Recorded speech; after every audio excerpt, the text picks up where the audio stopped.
Incentives other than they would detail to the court any cooperation or truthful testimony or statements that you have given that may have aided in the prosecution. As Mr. Hagerman just told you, if some of those other cases go to trial, Justin Johnson or Cornelia Smith or Fernandez Golan, if those cases go to trial, the state of Tennessee might actually call you as a witness. You understand that? You understand you waive your right to remain silent, and you could in fact be compelled to testify with those other cases of trial.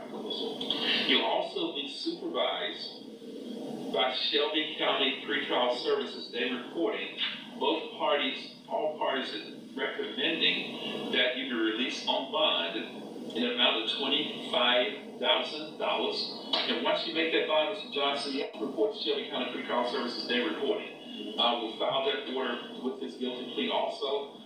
You have a curfew from 9 o'clock at night until 5 o'clock in the morning. You have to be at home every day, all day, until your case is disposed of, unless you are working. I want to encourage you to work. And if you are working, you have to provide the pretrial services proof that you are, in fact, working. Otherwise, from 9 o'clock at night until 5 o'clock in the morning, you have to be at home every day, every night. You understand that?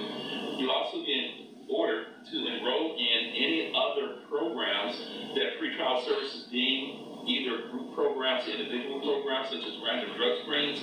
You have to check in with these folks automatically, regular contact with the person who supervises bond. And you also cannot possess a firearm while this case is pending and while sentencing is pending. You understand that, sir? Do you have any questions about any of those conditions that we talked about? Mr. Marcus Johnson, the fan for the record, attorney Mr. Joshua Corman, has represented you satisfactorily. I find Mr. Corman and this court have explained all your rights to you. I find that you understand those rights and that you waived it. You've given up those rights intelligently and knowingly. I do find there is a factual basis. There is a legally sufficient reason for this guilty plea, which has been entered freely and voluntarily. And upon your plea guilty to information I-23-00019, counts 1, 2, and 3, Class B felonies of accessory after the fact. Mr. Johnson, it is a judgment of this court that you are guilty. The court is going to delay the execution of these judgments. We'll delay the sentence on this case until the score of this bond. Mr. Hackman, do you have a recommended date for the next setting on this case? I think about 45, somewhere between 45 about 60 days.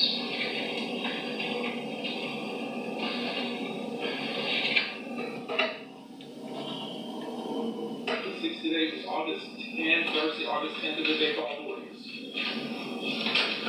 That's a good day, Judge. Yes, sir.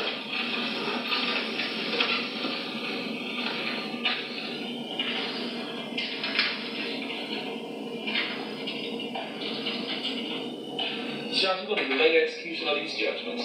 We're going to delay the sentencing of this case to sentencing hearing on August 10th, 2023.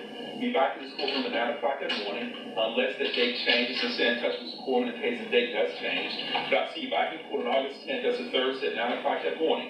Make sure you go to pretrial services on Tuesday morning. They will not be open on, they will be open on Monday. We won't be in court on Monday. Go to pretrial services on Monday morning, June the 12th at 9 o'clock. They're on the 8th floor in this building. One of the deputies make a copy of the pretrial services, pretrial day reporting order for you. Take that with you. Go talk to those folks Monday morning at 9 o'clock. They will supervise his bond. Make sure you maintain contact with them. Make sure you answer those calls and those curfews. And make sure you submit those random drug screens because that will be required as condition of his bond. Stay out of trouble. Don't get yourself arrested again. Be safe. And I'll see you back in court on Thursday morning, August the, I think it said August 9th, Thursday morning, August 10th. Thursday morning, August 10th at 9 o'clock. Any questions, sir? Yes, sir.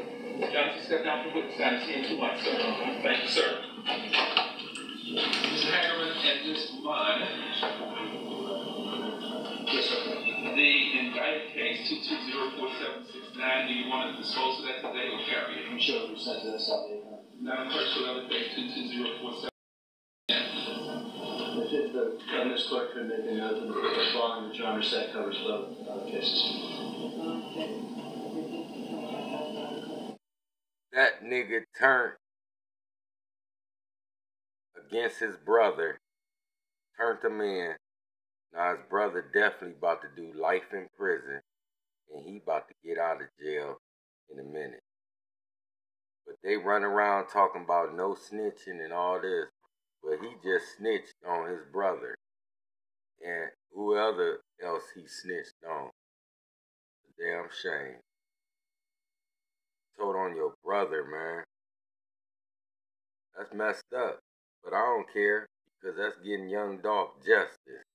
Y'all keep on telling, because I love it, because y'all getting young Dolph justice. Keep telling on each other. Now we want to know Yo Gotti